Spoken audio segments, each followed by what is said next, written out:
Bagaimana kamu mendefinisikan cahaya? Cahaya adalah bagian kecil dari suatu spektrum yang luas. Pembahasan yang dapat dilakukan mengenai cahaya adalah dengan mempelajari sifat cahaya itu sendiri. Namun, kita dapat memandang cahaya sebagai suatu spektrum yang memiliki sifat sebagai berkas, sebagai gelombang, dan sebagai partikel di mana variasinya dibedakan oleh panjang gelombang. Pendekatan sifat cahaya. Yang pertama, cahaya sebagai berkas. Apabila panjang gelombang kurang dari dimensi alat serta energi foton kurang dari energi sensitivitas alat. Yang kedua, cahaya sebagai gelombang.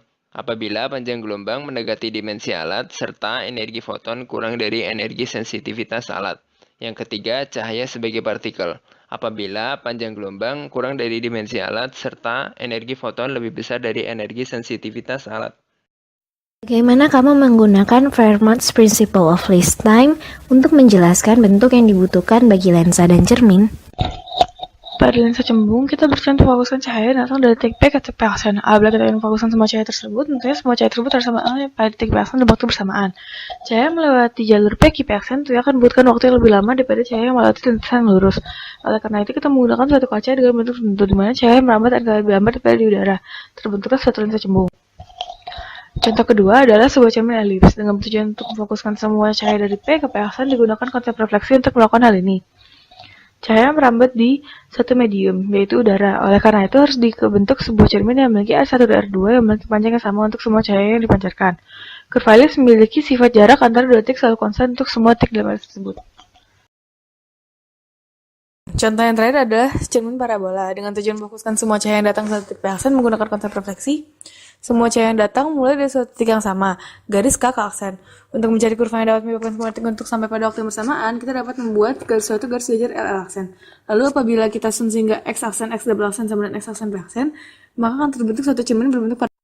Bagaimana kamu menggunakan Fermat's Principle of Least Time untuk menjelaskan macam-macam konsep di geometrical optics?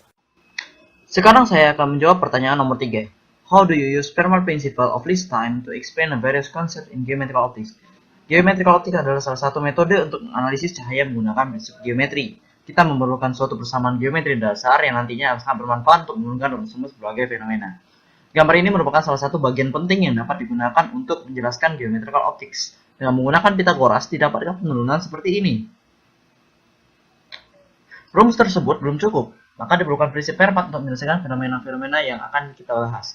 Persamaan dasar dari geometrical optics diturunkan dengan prinsip Fermat, di mana waktu yang ditempuh cahaya pada dua jalur yang sama, lalu coret komponen yang waktunya sama, dan dengan memasukkan hubungan tersebut, maka akan dapat rumus dasar persamaan geometrical optics. Dari rumus itu, kita tinggal bermain dengan variabel-variabelnya yang nanti akan membantu kita menjelaskan fenomena-fenomena. Untuk menemukan rumus focal length dari lensa yang membedakan dari penurunan rumus dasar geometrical optics adalah mediumnya, dan didapatkan rumus seperti ini.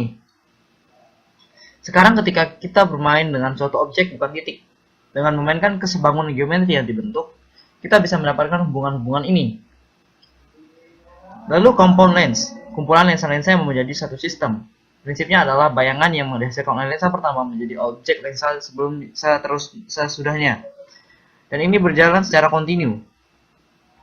Lalu aberasi merupakan keterbatasan kemampuan lensa. Inilah menyebabkan blur atau terjadi dispersi warna yang sebagai contohnya.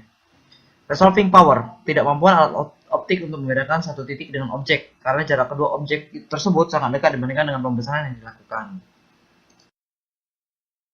Bagaimana kamu menjelaskan makna fisis dari hukum radiasi elektromagnetika? Medan listrik adalah salah satu aspek yang menentukan adanya efek elektromagnetik yang dapat diketahui dari hukum Coulomb. Tetapi Maxwell mengatakan bahwa hukum Coulomb tidak konsisten saat jarak atau R sangat besar. Pada persamaan 28.3 adalah hukum Coulomb yang sudah dikoreksi oleh Maxwell. Suku pertama adalah persamaan Coulomb itu sendiri, suku kedua adalah koreksi akibat adanya time delay, dan yang ketiga adalah koreksi karena adanya efek radiasi elektromagnetik. Terlepas dari itu, adapun medan magnet dinyatakan dalam persamaan 28.4. Pada suku ketiga medan listrik terdapat turunan kedua dari unit vektor. Sebagaimana kita tahu, gelombang elektromagnetik dihasilkan dari muatan yang bergerak secara transversal dan radial. Karena pergerakan ini, unit vektor yang menunjukkan arah itu akan berubah-ubah seiring dengan pergerakan dari muatan. Yang didapat dari adanya koreksi suku ketiga ini adalah bagaimana pergerakan muatan sebelum time delay dengan memperhitungkan adanya efek radiasi. Bagaimana kamu mendeskripsikan fenomena interferensi secara matematis dan grafis menggunakan konsep amplitudo, fase, dan panjang gelombang? Pertama-tama, kita ketahui dulu apa itu interferensi. Interferensi merupakan fenomena bertemunya dua gelombang yang dapat saling menguatkan yang bisa kita sebut dengan interferensi konstruktif, dan saling melemahkan yang bisa kita sebut dengan interferensi destruktif.